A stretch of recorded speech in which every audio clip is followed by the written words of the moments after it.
Call the meeting to order. The first thing off the bat that we're going to talk about is 2/3/19. We had an article in the newspaper, the KJ. I'm just going to make a couple comments to put in the minutes. We're not going to write anything to the Kennebec Journal where the article appeared. The gentleman who wrote, who does it every year to us, took the total amount of the architecture 43.3 and he added 5.8 and he should have subtracted it, so it leaves us with 37.5 over the 20-year period. He said there would be no gain in student population, and the results that we got from the person that we hired to give us projections is actually we increased 20 kids from 19 on for 20 years. The athletic field, he mentioned that we're trying to do big things out there, and that's being run by the Austin Bears, and hopefully we'll get funding via other places. Maybe he wishes to contribute. We'll take his money. So that's all that. So we're going to begin the evening with the student representatives. Okay. So, Moose team in the physics class, but Moose team's covering physics, technology, and earth systems, and how to innovate on top of them. We're learning about Newton's 3 laws of motions and have built Rube Goldberg machines to demonstrate these principles. In our tech class, we're learning about coding, if-then-else statements, and how loops in code or bugs can exist. The Earth class is starting their argumentative writing piece about innovative ways to slow or stop problems in our world, i.e. climate change, deforestation, etc. On Royal, they have been using their argumentative skills to argue issues in sports. They have also been working on a 1-month presentation about Olympic sports. Also, they have been making a bunch of different graphs, including box and whisker and things like that, on different sports stats. They also just participated in a whole team survey, and they're going to be making their own individual graphs on all the team data.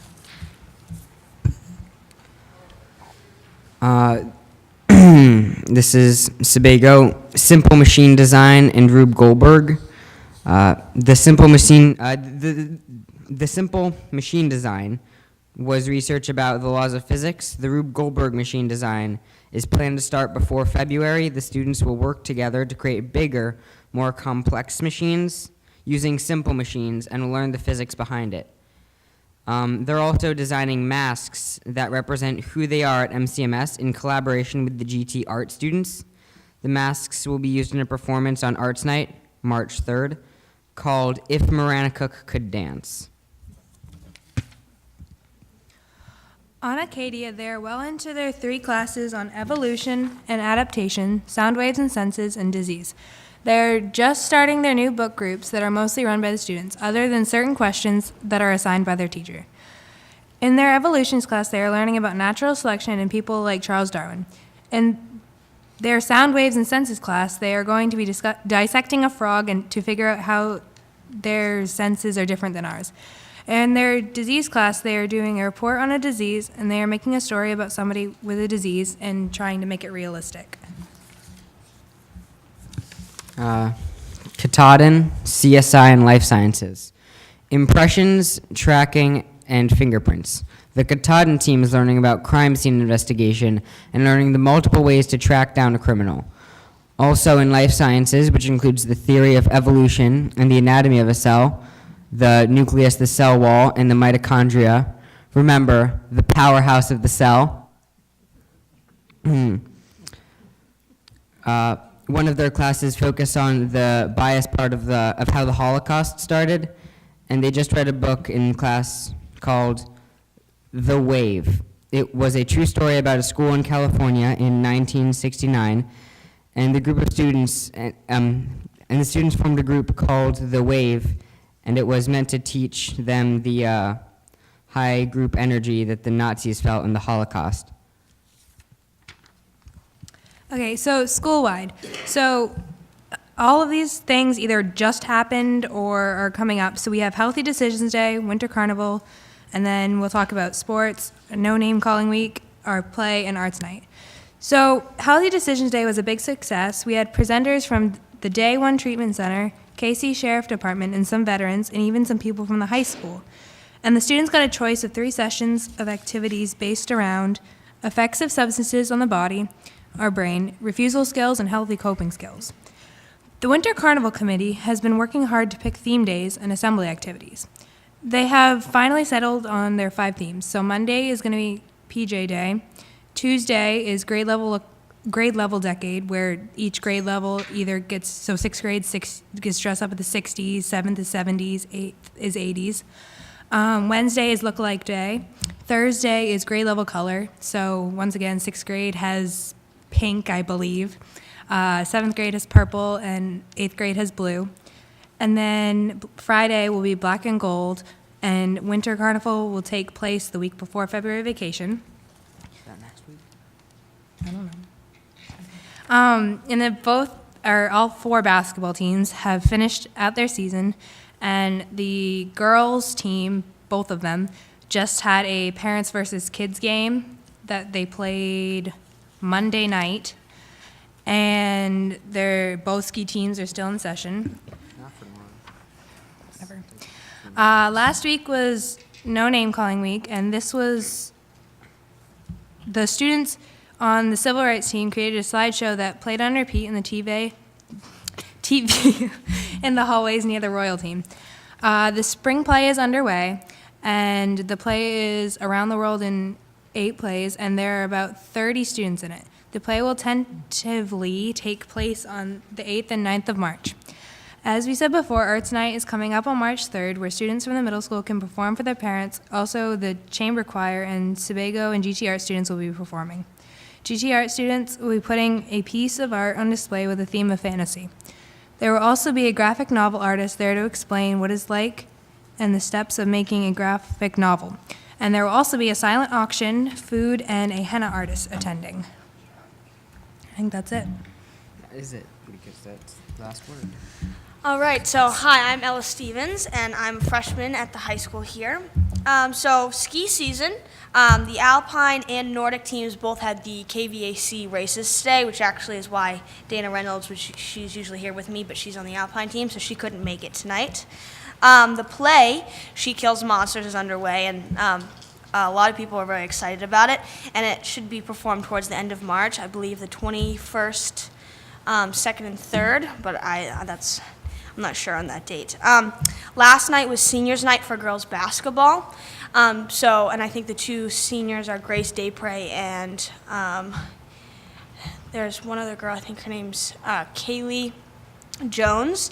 And the coach said a few words, and they got to come out on court, and their parents and siblings were invited to come down and take pictures with them. So it was super wonderful. And also it was teacher appreciation.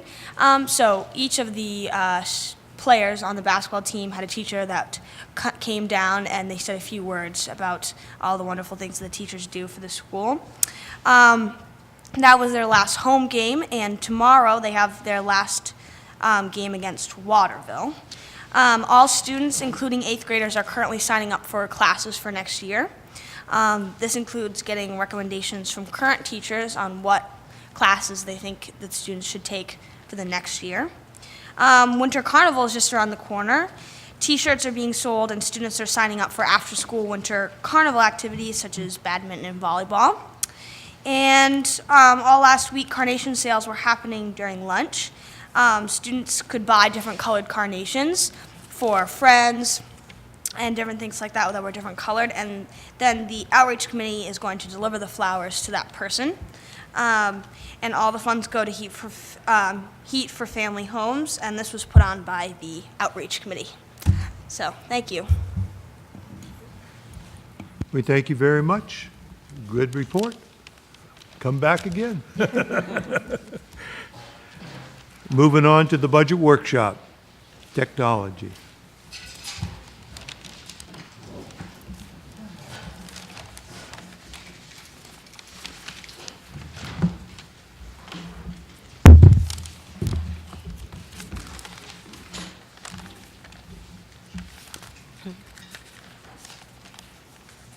Good evening.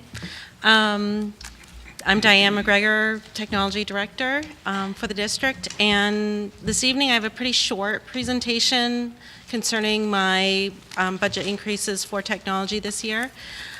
Basically, I just need network equipment, and the network equipment that I'm asking for are UPS units for the elementary schools and another UPS unit for our high school. And what a UPS unit does is it protects against brownouts and power surges, and that's super hard on our equipment. And just a couple of weeks ago, we had a case where we did lose power, and it was one of those power losses where it flashes, and then it flashes again, and then it does 2 more flashes, and then we're out, right? And so when that happened, it actually corrupted some of our files that are part of our phone system, and so caused some issues with that. I can't say that the UPS unit will, never let that happen. However, it does help.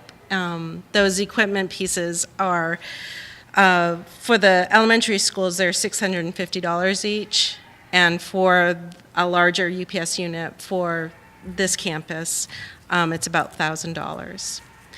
I'm also asking for 2 DHCP servers, which will increase the security of our networks and allow us to privatize and connect all of our campuses. So that would be a project that we would work on over the summer.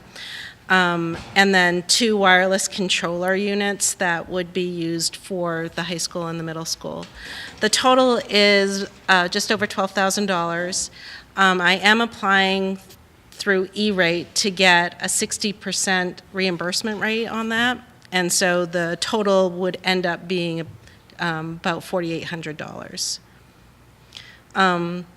So those of you who know me know that I'm very fiscally responsible, and I look for deals all the time, and so I generally ask for what I need, and I guess my thing that I just want to make sure that everybody's aware of is next year is probably going to be a big year because it's the last year of next year is the last year of our MLTI lease.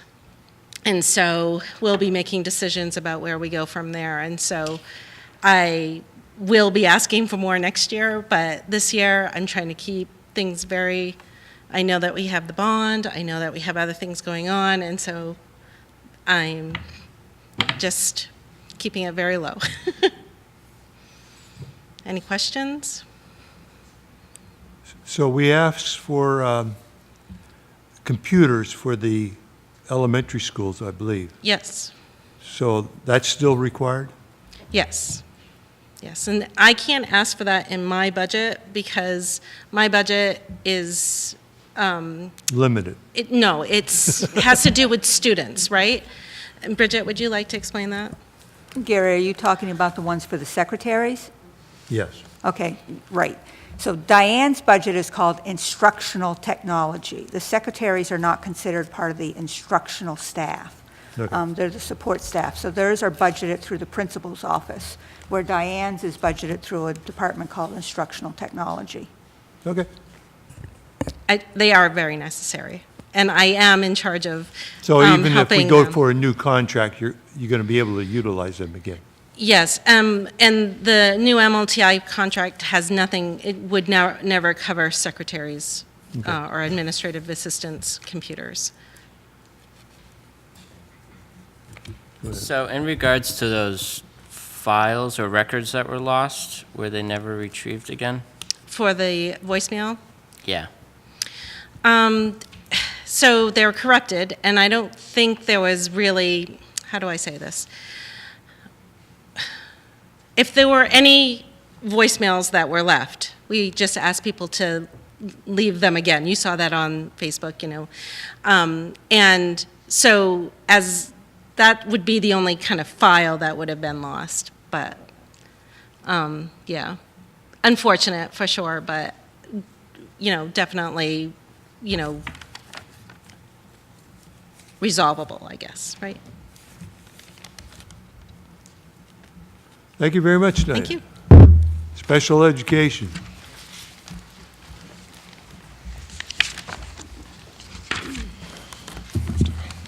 Adjust that up a little bit. Okay. All right, good evening, everyone.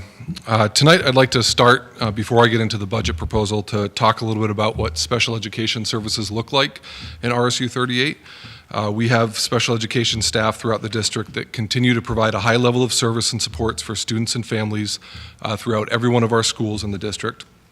We have at least one full-time special educator in each one of our buildings, as well as related service providers throughout the district, such as speech therapists, an occupational therapist, a physical therapist, a social worker, a board-certified behavior analyst, a school psychologist, and they all share time throughout the district. So those are itinerant staff that we have working district-wide. In addition, we have numerous ed techs who support students, staff, and programs in all areas of our district. Some of you may remember that many years ago we took a district-wide approach to supporting some of our more involved students by starting a K-5 readiness skills program at Reedfield Elementary. This specialized program, along with our middle school specialized program, has been able to serve students and families with an in-district option for students who in some other districts may not have been able to be served within their home communities. Over time, those students move up in our system, and many are now ready to become ninth graders. Given the success of our K-8 programs and the anticipated need for the 2019-2020 school year, I'm proposing to add a high school behavioral support program for students with significant functional, academic, or behavioral needs. Similar to how we started the program in Reedfield many years ago, we would look to find a special education teacher who could oversee the program. In addition, I'm proposing budgeting for additional educational technicians who can support the student staff in the program as well. And also, given the current workload of our behavior analyst, school psychologist, and licensed clinical social worker, I'm proposing to add additional clinical support staff in the form of an assistant behavior analyst or other clinical support staff to help support this new high school program. The benefits of adding a high school program that can continue our in-district option for students and families are considerable. The continuity of care we can provide from kindergarten to 12th grade will make our services and supports here in RSU 38 seamless. It'll also allow us to build capacity to serve an ever-developing student population that requires specialized approaches and supports so those students can access their education in the least restrictive environment. So with this new high school proposal, I do look forward to working with the high school staff, administration, students, and families in order to build a new and exciting option for students that we either currently have in district or for students who may move into the district at any time. As many of you know, the special education budget that I'm proposing, those services that students have that come in with IEPs, they're mandated for us to provide. We always have to look to provide those within our current support system. Sometimes that means that we have to shift or move resources, and really the need follows the student. So I really look at it from a district-wide approach and want to make sure that we can continue to support students K-12 here in RSU 38. And if any of you have questions, I'd be happy to answer any of them at this time. So the state provides for some special education funds. We do have additional funding that goes through the subsidy formula. So are we going to do this for any of these projects? For any, yeah. What do you mean exactly? Are we using the funding today? You want to answer that, Bridget? There's not specific funds that the state will give us towards this new program. What they do is they look at all of our special ed students, and and what their needs are and what their IEPs state. And that is all put into the subsidy formula, and then it comes back to us within our regular subsidy. It's not something extra that we get for this program. It's just part of our regular subsidy formula. So we're getting subsidies today then? As part of our regular subsidy, part of that is based on our special ed count, yes. And What we spend this year comes in our formula next year. It's, They well, will take the new staffing levels. So right now, currently, what they would have in there would be the current special education teachers we have, and then other staff that we have within the district, and those numbers are run through the formula. As Bridget can attest to, that formula is a pretty complicated and complex formula. They do have an option in there. There is a column for high-cost in-district students. I know that has been at the legislative level a couple different times in terms of the rising costs of special ed throughout the state.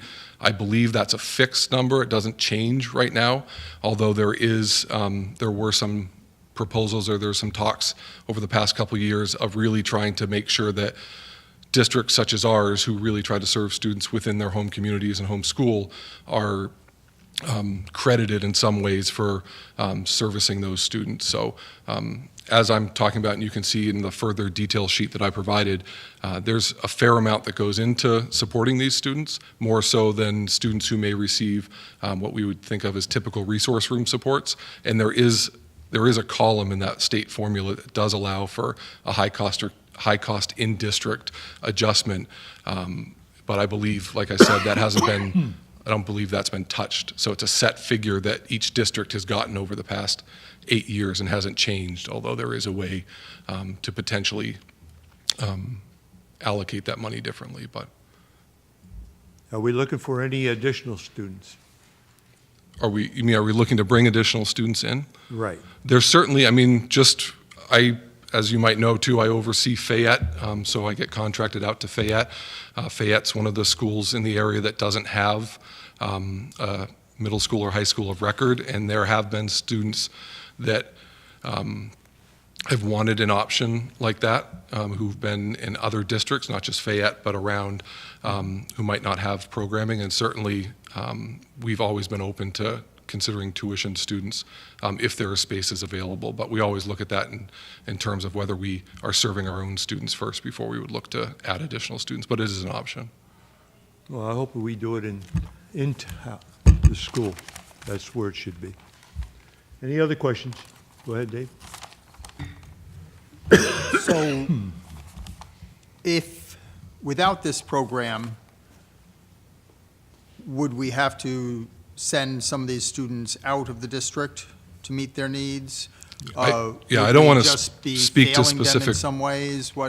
It is possible. I did outline that in the detailed budget summary sheet, that the potential is there. And I think when it talks about how many other students are affected, certainly if you have students who aren't able to regulate themselves without additional support, not just adult support next to them, but other clinical supports that we're talking about here, it can really be disruptive to a school setting. So you need to make sure, one, and I've talked to Dwayne about this a lot, Jeff can attest to this too, you need the right environmental factors to make sure that it's successful. You certainly don't want that to happen in the middle of a school. You don't want to put a classroom like that right in the middle, right in the front office where people are walking in. That's certainly not a private way or a respectful way to help students work through any challenges might have. But there is the potential that that may happen if you can't program for students. So we still have that mandate to provide the service. We as a district are responsible for that. So I did try to outline what some of those costs would potentially be, but I don't want to say that that's a definite, because we always try to adjust and meet the individual needs of the students depending on the building and the circumstance and the staff that we have. Yeah, we're moving that down. No, you save a lot of money by doing it in-house in the end, and you have more control. And like I said, the impetus around this is when you reach a certain point, a numbers point, your capacity level is there to try to implement it. And certainly there's a minimum to do that. It's hard to do it for just one student, but when you reach that level that you can build capacity, it also it allows to potentially either have other students come in, and it also allows you to be prepared in case you have other student needs that arise. Any other questions? Thank you very much, Ryan. Okay, thank you. English language learners.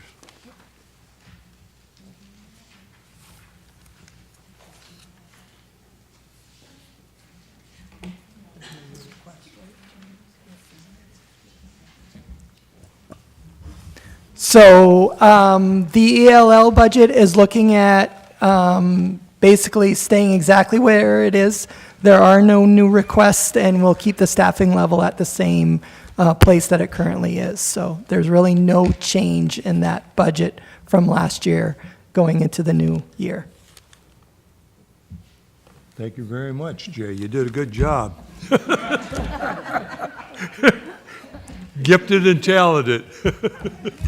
Nancy's going to take care of that one. We'll try to be just as succinct, okay? So, Time up.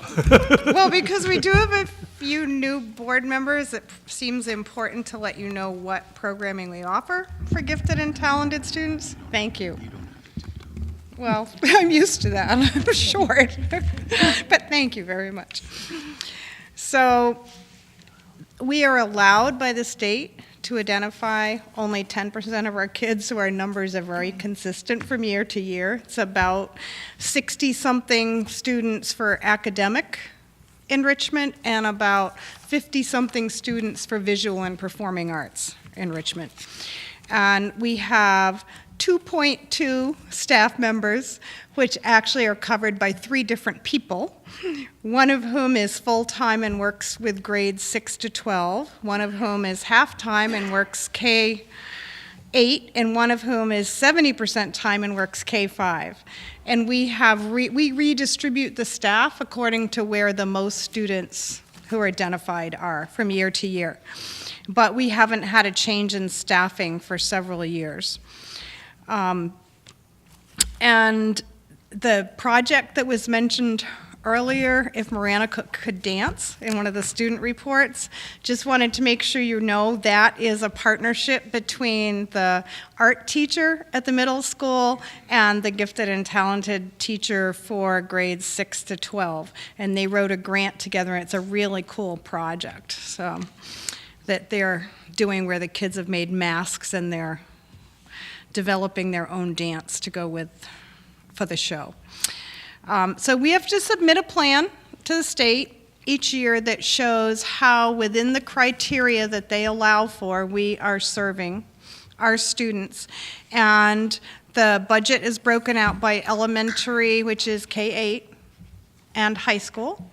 And we have no additional budget items added this year, but we did make some shifts in cost because we were trying to stay at the same level as previous years to serve our students.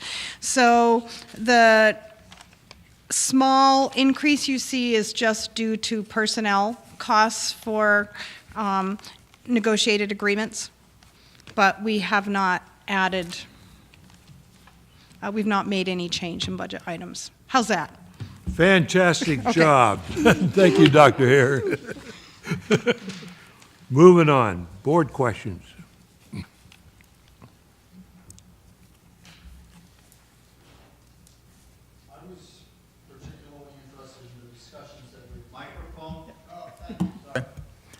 I was particularly interested in the questions that we've been discussing for a long time, but came up at the last meeting, of ways that might or might not work to reorganize the district to use our elementary schools effectively and for less cost. We have some ideas put forward in a letter from Dr. Gary Carr that I'd like to have the board discuss, perhaps not tonight because of the agenda that we have, but at some time in the near future. So that will be on the next board meeting agenda in February, the last meeting in February. So that is coming up, and that information was provided to you so that you had time to process, look it over, and then we can start the conversation at the next board meeting. Thank you. You're welcome.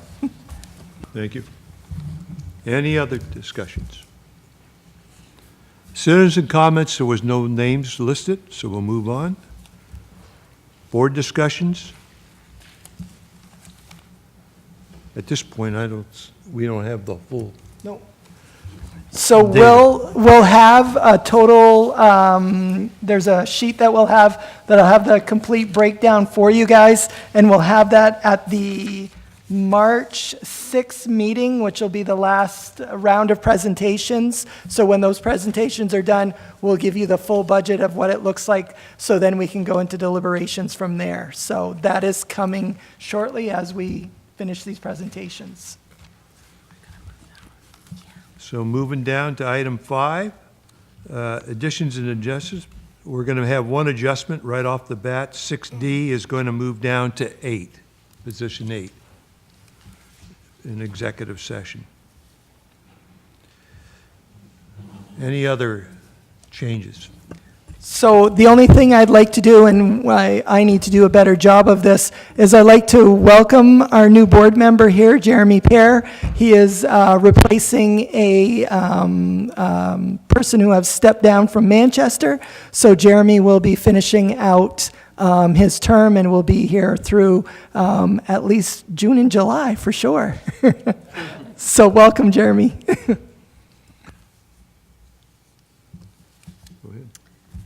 I motion for the approval of the minutes of January 16th, 2019. Second. Any discussion? All in favor? What?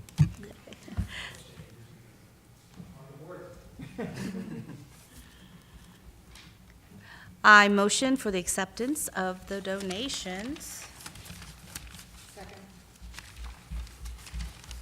Any discussion? All in favor?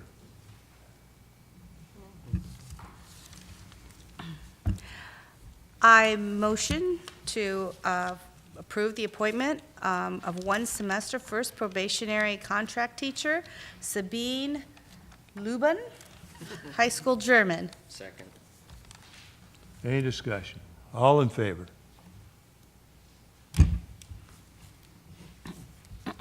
E. Okay.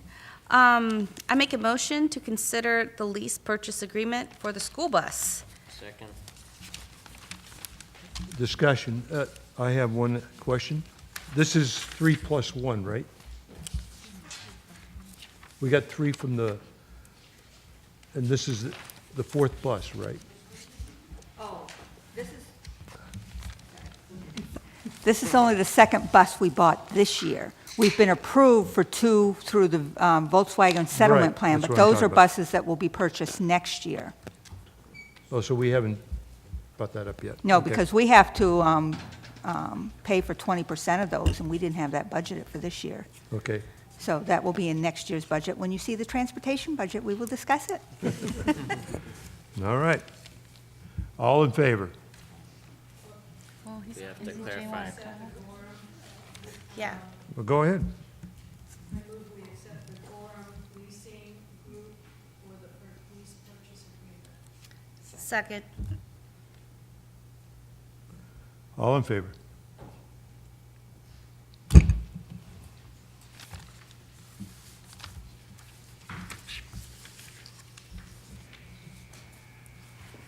Out-of-state travel. Okay, yeah. I make a motion to consider, for the consideration of out-of-state travel for the Model UN Boston, Massachusetts, May 16th, 2019 field trip. Second. Let it out. Yeah. Any discussion on that one?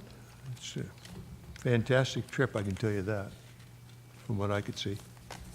I've been to the UN many times, and when you see them in action, what a fiasco.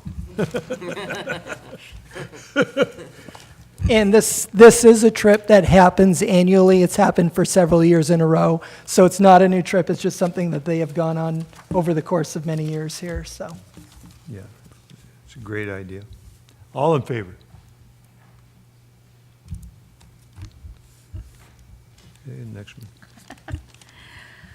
I make a motion. Go ahead. No, good G.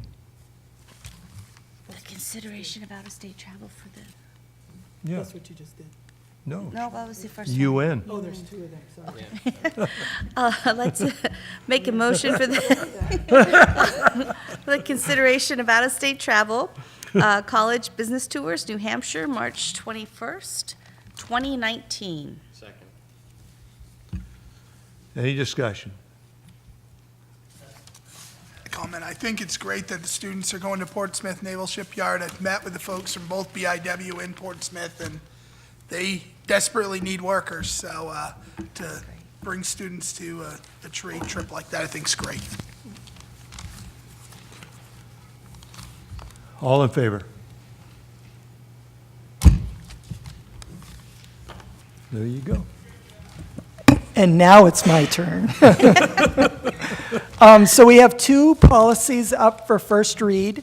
They are the JLCB, immunization of students, and the JLCC, communicable and infectious diseases. And the changes that you'll see there have come directly from the nurse practitioners we have here at school, our nursing department, our health department. So those are the changes that you see there. If you have any questions, you can either contact one of the members of the policy committee, or you can forward those questions or comments on to me, and I will bring them to the committee at that time. So, Up to you. Second. All these policy. you gotta do. Yeah. Go ahead. Which one? Information? No, second readings. Oh, move to accept the second readings? Yeah. Okay. I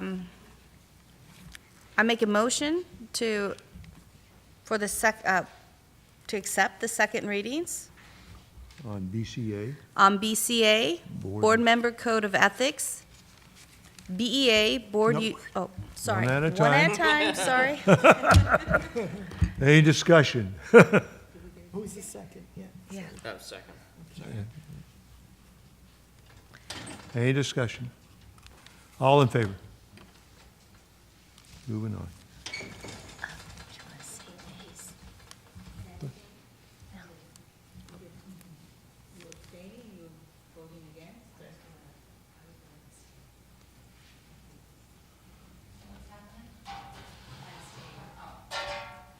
BEA. I make a motion to approve the second readings of BEA, Board Use of Electronic Mail. Any discussion? All in favor? Moving on. What's Adam's vote? Adam? Okay. I make a motion to accept this policy second readings for GBIA, staff participation in political activities in school board election campaigns, new policy. Any discussion? All in favor? Go ahead. There's one section of that that I would love to see struck out, which is, so this is GBIA, right? Yep. 1, 2, 3, 4, 5, 6. The sixth paragraph down in it that says, when engaging in conversations with students outside of class or school activities, employees should be mindful of potential effect of their position, authority, and influence, blah, blah, blah. I just think that, I think two things. And I know this is MSBA, it came from MSBA, but I think that we already have the code of ethics for staff people that would include that kind of thing. And I also think that there have been legal precedents for making requirements of staff outside of their duties that is not. But this has more to do than this staff, though, right? Excuse me? This policy goes for all of us. This is staff, This staff? employees, yes, so that's all of us. Right. So I would love to see this policy as it's written without that one section. That's what, I don't know how to do that, but that's what I think.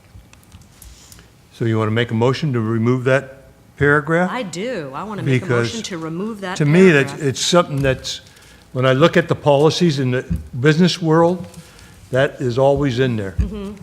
that statement. So I would oppose it, but make a motion? I make a motion that we remove that paragraph because that kind of being mindful of the effects of comments is already addressed in the staff board of, staff ethics policy.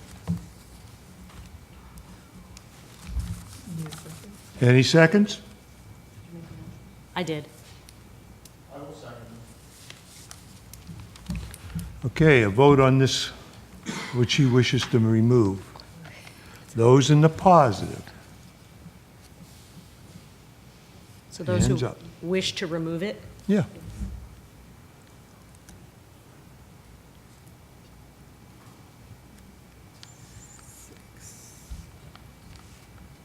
Those opposed?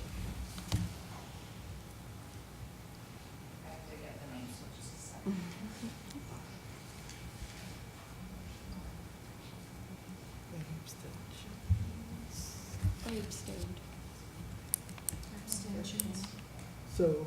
Vote count? So you're one abstention? David?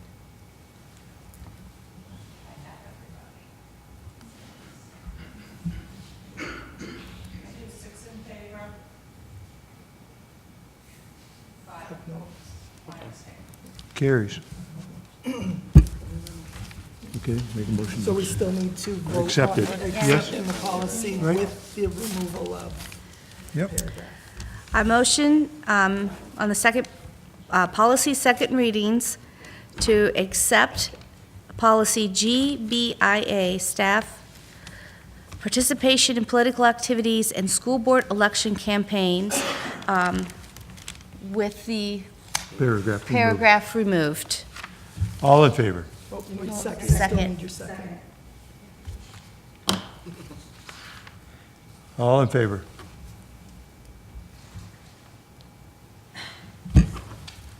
Everybody voted? Everybody voted? Yep. I make a motion for the policy second readings to accept IHBAC, child find. Any discussion? All in favor?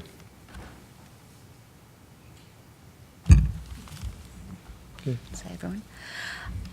I make a motion for policy second readings to accept IJND, school system website, web pages. Second. Any discussion? All in favor?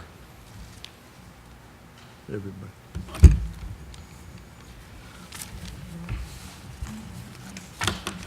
Okay. So now we're down to principal reports. So for tonight's report, because I know we still have several items on the agenda, we'll just roll through the principals, and if you have any questions at that time, you can ask the questions directly to that principal. So are there any questions to start off with for Dr. Conway at the high school? Conway, starts out with Jeff. Oh, sorry. I guess it's in order in the packet, so I'll reverse that order, and we'll start with the elementary school principals this time. We'll start with Mr. Boston. Any questions? Yes. So the count on the top, I have 3 different accounts. So when I wrote the letter that I handed out tonight, have we lost kids in Wayne because we had it higher or lower? Just this week. So where do we we're down to 66 now? We're down to 64 students. 64. Just this week. How about any other schools? Going up at Manchester after vacation. So in Manchester, originally we had 37 and 2. Is that right? That's what I was told. I'm sorry, in Manchester, we now have 19. So, In second grade, you're right. I was told it was at 37. So the paper that I handed out was based upon this, that, right, fluently. Okay.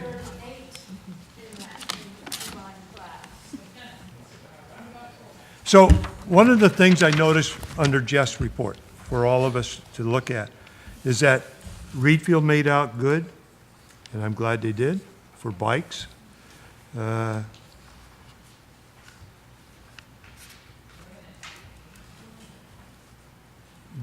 Bikes for books. I mean, that's only Reed Field only. So it goes back to what Sean talks about. We don't give this equal opportunity to all kids. And then here's, there was other things in here. Reed Field and Manchester came out with family math, you know, or it wasn't. What happened to Reed Field and Manchester for the family math night? I think there's a couple things that think about when you look at the reports. We reported on maybe some interesting things that are happening uniquely Right. in schools.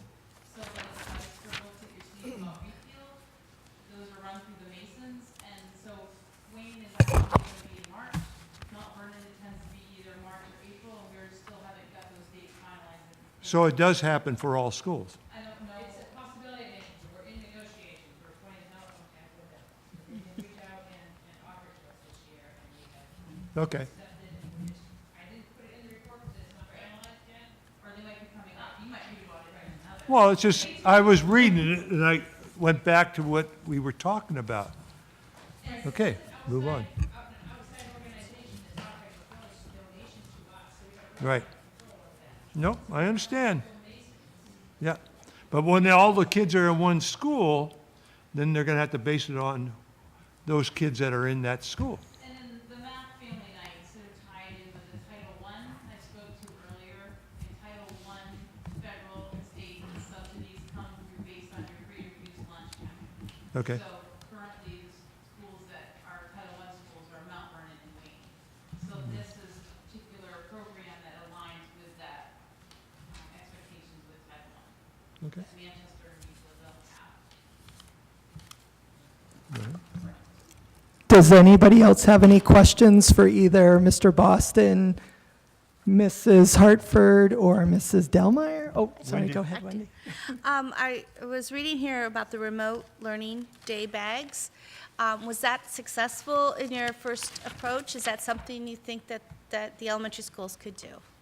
Yeah, we spent today, our early release planning that, and my grade level and asking out what it could be. And we had some really positive dialogue. I would say that I heard, the potential in it is the continued learning for students that would be curriculum aligned, but also having families see the work that children were doing. We hope it would be like a connection to families and just kind of spin off ideas. Even art and music were setting up links, kind of a menu of choices that families could choose from, and just kind of extending their learning at home per day. I think, the idea of it is for 2 possible days. More than that might lose its appeal, but because there's a lot of sense of choice in it, a lot of potential for families to be supportive and really participate in it. I think the teachers will receive it very well at the elementary level. It's actually exciting. Fantastic. Great, thank you so much. Any other questions for the elementary principals before we move on to Dr. Levac at the middle school? So I have questions. So there's a statement here under Moose. The students were excited to learn that 20% of the work week is given to Googlers to work on pet projects that may not earn the company any money, but without the 20%, we would lose Gmail. So does that mean for Only the middle school you lose Gmail, or who you? It was like a fun fact. It was in the book. So it's something that kids learned about. It's Google anywhere. It's any Gmail account in the entire, anyone who has Gmail. So it's just something that the kids were learning about how it impacted. Gmail was thought of in that 20%. Right. So it's how it works, how Google works. And then you had a dance-a-thon. You did a fantastic job of raising $2,000. And when the survey went out about the resource officer, did you state the cost to the public? And I want to say I want to thank the anonymous donor who helped us get that number up. Before we had tried for 2 weeks, we got 25 responses, and in 1 week, because of our donor of a gift card, it went up to 79, so that was really amazing. Yeah, but my question is did you state what the cost is for that officer? I think so, but let me check my Okay. No problem. Other than that, that's it. Does anyone else have any questions for Dr. Levack at the middle school? Oh, there was one other item for people's information. Today, on the news, I just wrote a fast note. Mike Rowe, who does Dirty Jobs, has a foundation that gives money to schools, you know, schools like ours, for IA. And that, and if you're starting up because he wants to get more kids involved, it might be a funding source that we can tap into. He made that comment. He's looking for people that are interested in industrial arts. I don't know what his website is, but he has a big fund, I guess. The way it was worded was, would you support the Moran campus and the possibility of having a school officers? And then they could say yes or indifferent. Okay, so it didn't say. I think next time we need to put costs down so people can think. Okay. Good.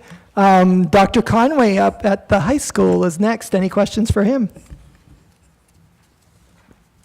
So, under social studies, I read these things.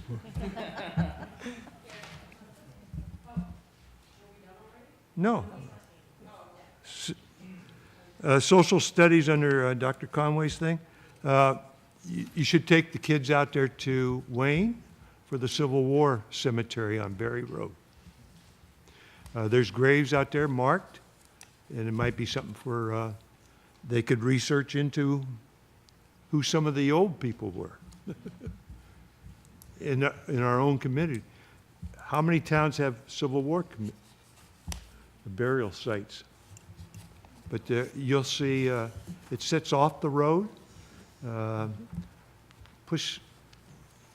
Make sure the bus is not down in the dip, but move it forward so that everybody can see it because the dip is pretty far.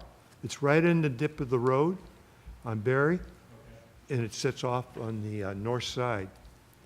And there's about, you can see about 10 to 20 different plots in there, in that area. And then the next thing that's interesting on Berry Road is to take them further up, right near my house. You'll see the what happened and why Maine has no sand on their beaches. The sand is up where I live. And I have the map that says that was done during the ice ages. There's two natural things that happen in the town of Wayne. Okay. Any other questions for Dr. Conway? I have a quick question. Dr. Conway, I'm just curious, the question Dr. Carr just asked Dr. Levack, is that the same thing you asked when you, about the resource officer, when you asked parents and staff? Was it the same question? I'm just curious. I can check the Google Forms. Okay. Just take me a minute. Yeah, thanks.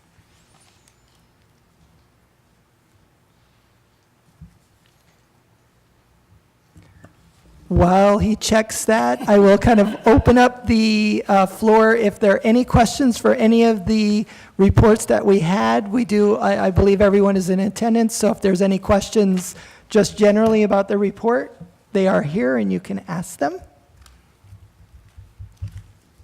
The other thing that was in there was, I guess this was under Conway, huh? Dr. Conway? Yeah. So under math, one of the things that got me in trouble, and you talked about derivatives and coming up with things. I'm going to just tell you right out front, we all make mistakes in life.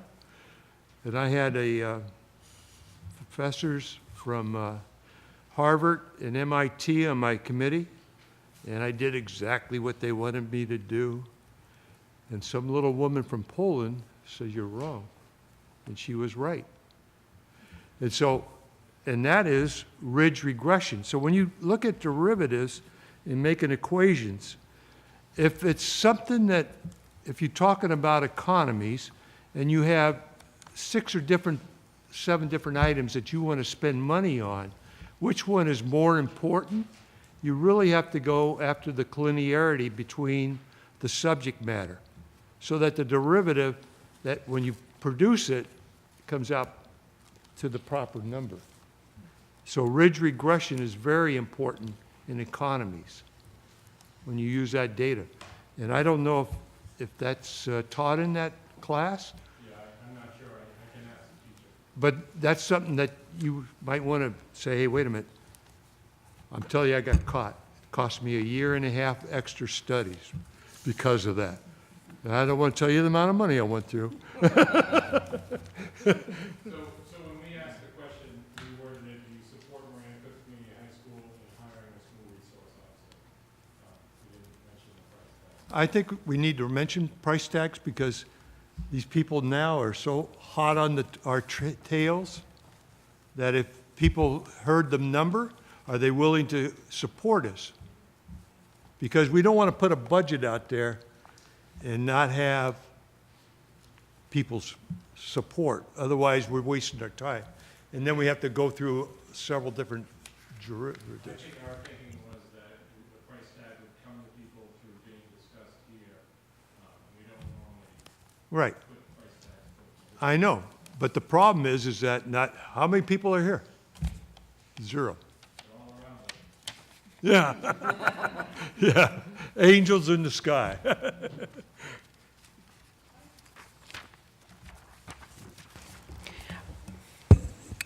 If I'm remembering correctly, the high school and middle school were considering that position one person split between the 2 schools.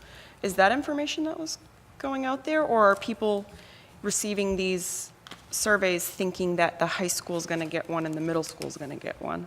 I think originally it was just the high school that was doing it, and as the discussion went on, the middle school considered adding it. So when we sent out our Google form, it was just for the high school. When the middle school sent out their Google form, it was for both. Right, for us it was the campus, and I think the way the high school would use it is different. Not all, would be slightly different. I just wasn't sure, like, out in the community, if there was a conversation going, oh, well, I got this from the high school, oh, well, I got this from the middle school, they want 2 people up there. I didn't know if that was clear or not. So this is, No, we added hours after That's right. the high school. what's this here one? That one's Nancy's. Yeah.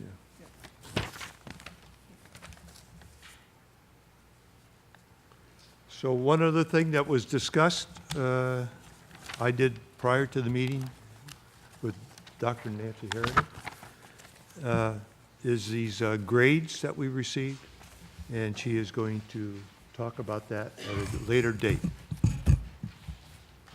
and why they appear to go down, some go up, and where it really, what it really means. She's going to do some more research. Go ahead. I have a question about the MEA. How quickly are the results coming back to the school after the test is taken?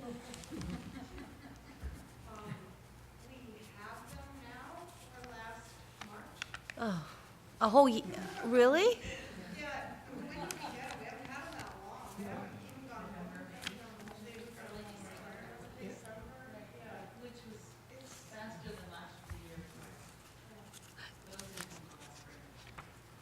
So it did get better, getting the results?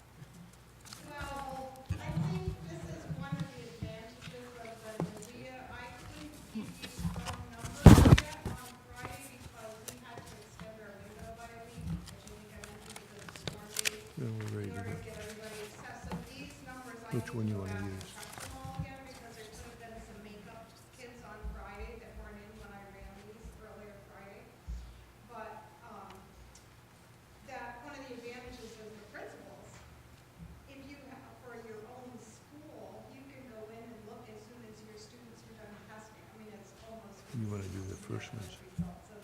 We got to do the first things first. I'm just saying that's one of the advantages of the NVIDIA over the MEA. It's just hard for us to use those results in the same way in planning instruction. No, we got to, we'll put these two together. When you don't get them until move into. Oh, okay. Exactly.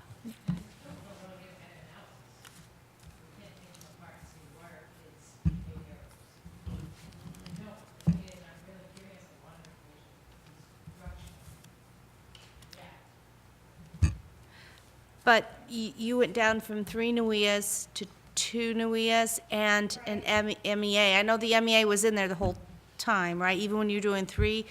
So it was, so the kids are testing too much, so, That was a concern we were hearing from parents and teachers, so we decided twice a year. The winter one, though, is the one that everyone in the district K-12 takes every year. And now, starting last year, for the first time from NUIA, we're able to get year-to-year growth marks. They didn't used to do how much growth students made from winter to winter for comparisons, and now they do. So that's why we've changed, but it isn't ideal because you can't look for a Did you school want to year make any and see how comment much. about You, a parent can see how much they made the 2 times they had it, but Okay. it's not always easier to make for school year. so the MEA results are used differently than the NUIA's results, I'm guessing, because sounds like you have a huge span of time between that time that you get the results and the test was taken. But is it helpful? Well, quite honestly, I think that MEAs are mostly helpful now for screening purposes. You know, that is like if you're trying to figure out who's really exceeded all their grade level standards in a previous year. So if they're applying for gifted and talented or accelerated courses or something that's useful, or likewise for special ed. But they're not as useful in planning instruction or helping teachers see what else they need to do to strengthen instruction, like when we still have a whole semester left. You know, there's a lot you can do with assessment results that you get mid-year. So your 5th grade goes to middle school. Right, because I just had a conversation like that with Mr. Boston this morning too, about because he's still got the rest of the year for a grade level that they're concerned about the progress of kids and what areas we can kind of look more in depth. But this and other data right now, so we can try to plan that. Okay, great. Do you, Does that answer your question? yeah, it does. Is the MEA going to try to come faster with the results? I think they'd like to, but it's complicated, you know. It has to do with the vendor and all the requirements and how much they can pay to, how fast they can pay to get them back. On a very practical level, I don't know. And the MEA, it has a lot of writing in it, and the NWEA is multiple choice and it's scored automatically, it's adaptive. So, It's a computer score, so Right. it's much faster. so Well, great. Thank you so much for answering my questions. I appreciate it. Make a motion that we go into executive session for resignation of an employee and also for the request of leave of absence under 1 MRSA 4056A. I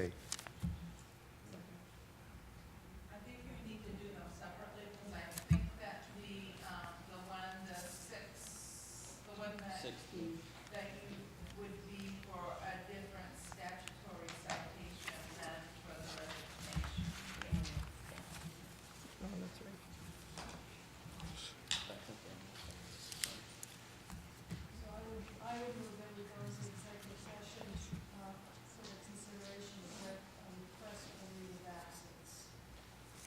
And what's the MRSA for that one?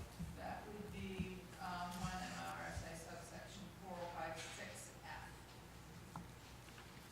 Add that to the. Second? Anybody second? Second. All in favor?